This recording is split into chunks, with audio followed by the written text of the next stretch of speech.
Now, the last time we looked at Invincible on this channel, we watched how Omni-Man took on the Guardians of the Globe, and well, you know how that turned out. Welcome back to the channel, guys. My name is Maddie, your doctor from the UK. In today's video, we're going to be looking at the Invincible TV show once again, and we're going to be breaking down one of the battle scenes. I'll also be breaking down some of the medical science in the ER room scene where they're fixing up the wounded from that battle. So, in this first scene, we see Invincible and the new Guardians of the Globe fight the Battle Beasts, and the Battle Beasts have them against the ropes.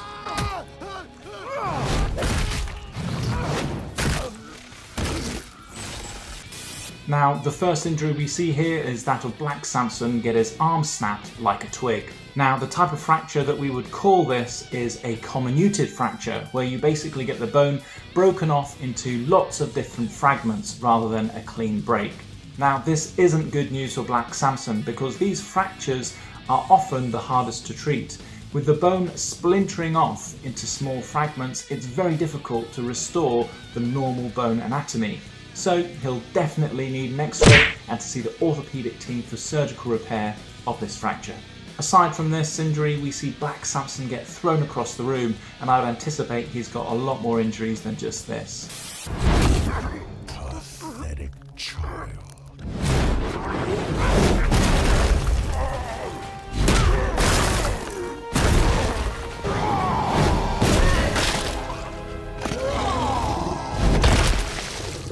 And next up we've got Monster Girl, and we see that one of the battle beasts steps on her chest, and I would anticipate that she may well have anterior rib fractures and a possible collapsed lung, which we normally call a pneumothorax. Pneumothoraces normally occur where you've had fractured ribs and they've penetrated through into the lung tissue and they've breached that gap between the lungs and the chest wall.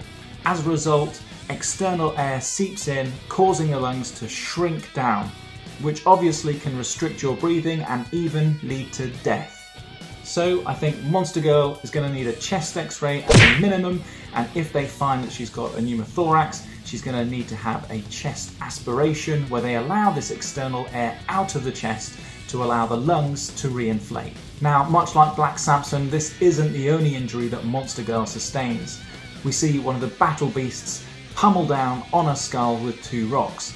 And clearly, you've guessed it, this could lead to traumatic brain injury and possible swelling and bleeding on the brain. Now, the problem with these two things is that they can lead to a reduced conscious level, as well as seizures and ultimately death if not treated. So what she'll need is an urgent CT scan to identify any skull fractures or brain damage, and it also looks like she might need to see some of the plastics team for a skin graft to put that tissue back onto her face.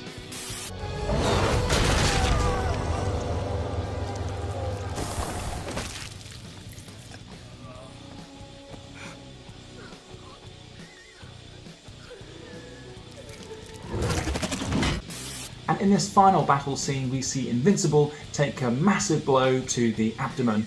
And it's kind of ironic with his name being Invincible, because it seems like every episode he gets beaten up.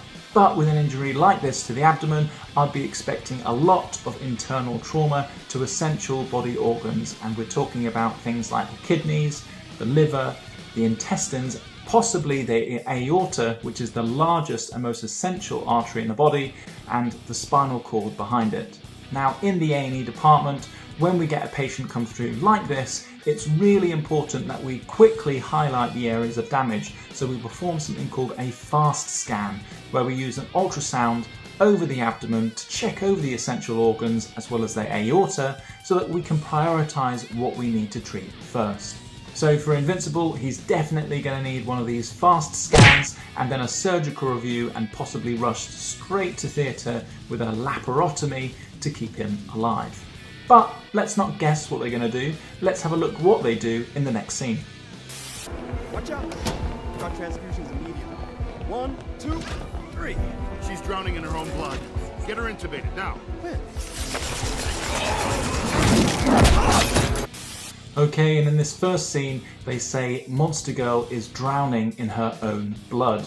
And this can occur if you've sustained something called a hemothorax. Now, a hemothorax is much like a pneumothorax. However, rather than it being external air that's entered that space between the lung and the chest wall, it's blood from internal bleeding. And the treatment for something like this is much like that of a pneumothorax. So it would involve aspirating this blood and possibly putting in what's called a chest drain to allow it to come out. They also mention how Monster Girl might need to be intubated. And what this involves is placing what's called an endotracheal tube through the mouth and into the patient's lungs. Now, patients are often intubated if there's a chance that they're going to lose consciousness and there's concerns over the safety of their airway. However, patients can also be intubated for surgery to allow the anaesthetist to take over the control of the patient's breathing for a short period. He's fibrillating. Clear. One more time. Damn it.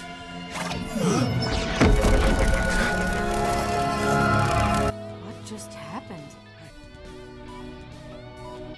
And in this next scene, we see Black Samson is in the resus bay, and they mention that he is fibrillating. And what this means is that his heart has taken on an abnormal rhythm. And the danger of this is that the heart is no longer beating synchronously to be able to produce a blood pressure that's compatible with life. And what we normally do in circumstances like this is use a defibrillator.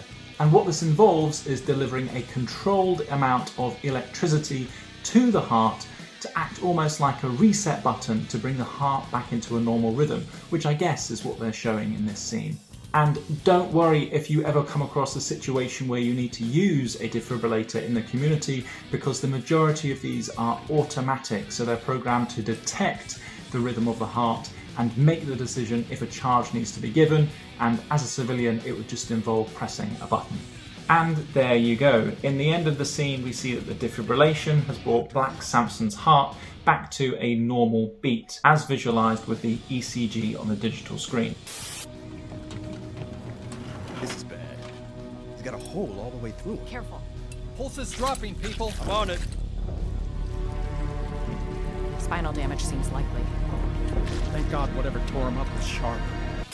Okay, and in this final scene we see Invincible in the operating theatre, as we see one of the assistants bring a trolley of equipment into the room. And this is pretty accurate for a surgical operating room. And in this next part we see the surgeon with the scalpel in their hand, and I like how they paid attention to detail in this scene by having an assistant next to him performing suctioning. And this suctioning is done to help clear the view to allow the surgeon to operate on the site that he's looking at, which in this case I'm guessing is Invincible's intestines, aorta and possible spinal cord. Okay, well, no need to certify any deaths today, at least not yet. If you liked today's video, why not give us a thumbs up and comment down below if there's any other Invincible scenes that you'd like me to break down for you. Otherwise, if you haven't seen the Omni-Man vs Guardians of the Globe, I'll leave that link just up here. But otherwise, thanks for watching guys, and I'll see you in the next one. Thanks.